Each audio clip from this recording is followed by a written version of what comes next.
So there's a big difference between being fit and being holistically well and healthy.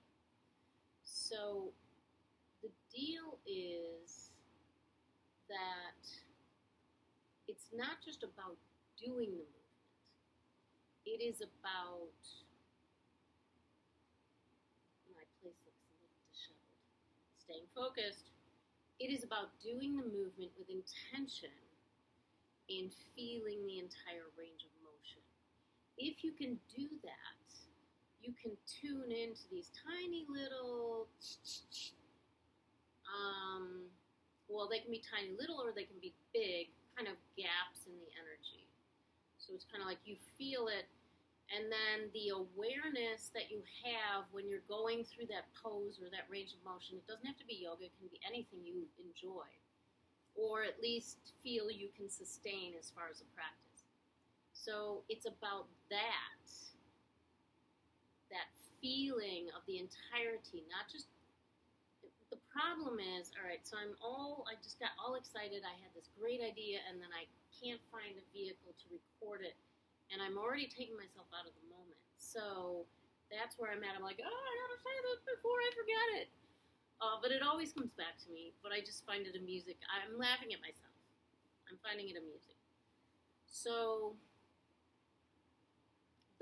the challenge is not just feeling the physical range of motion, but the emotion of it. Physical motion, emotion.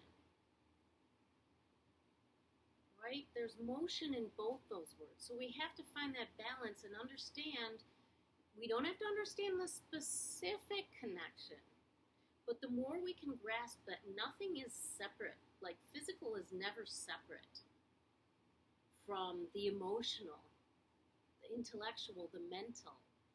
That whole zone up here is very connected to the zone down here. And I really should say heart on down, although the lungs and the heart are here. So I guess I will say from here. But, so that range of motion physically is one piece of the holistic puzzle. The next is the correlation of whatever emotion you feel when you stimulate that part of your physical body. And then the spiritual, for me, in my mind, this is how I view it, and what works for me is to take that emotional, mental, intellectual, and the very physical self and blend those is nourishing your spirit. Because we're in this human skin and we have these emotions, and they can be great vehicles for learning and understanding and evolving, but you have to be super aware. And it's easy for me to say because I'm a yoga teacher and I don't, I have a lot of downtime. But in my defense, I have chosen this path because I couldn't work at a place where it was constant, like, stimulus and you have to sit in this cubicle all the day. I'd be like, what the fuck are you talking about? I'm not going to sit in a cubicle all day. If you think that's going to happen. I've never chosen that professional path. But, so that was my thought for today, is that you have to feel that full range of motion. And you have to feel that full range of emotion. And if you think about those two and you integrate them in your way, that, to me, is what spiritual energy is. It's the combination of those two. And then analogous to spirit energy is just the energetic flow of the body. The energy flow. Spirit, energy. Physical, mental, emotional, intellectual, all up here. Blending those two to create a whole being that in essence is a spiritual being. If it's true that we're human beings having we're spirit. I always screw that up. It pisses me off. If we are truly spiritual beings having a human experience, then in my mind, it makes perfect logic sense that we would want to go towards the spirit. And that's what I've been doing. So that's the piece when I'm doing yoga, or I was doing massages, or I'm swimming, or on my paddleboard, or I'm with friends, I'm with Elliot, we hang out. All of that is about energetic flow. And it reaches all different parts of the body. And I don't know, there's a template that you can look at and follow as far as, and I can put that on my website, there's a template that will give you those connections historically. And then you remember you have to put it through the filter of your own life and your own beliefs, and just remember, everybody has different beliefs, but nobody who's on a spiritual path, in no way do their beliefs ever involve hatred, divisiveness, misogyny, elitism, racism. I'm holding up my arm because Elliot's about to come out of the bathroom. And it feels like it's exactly where it needs to be.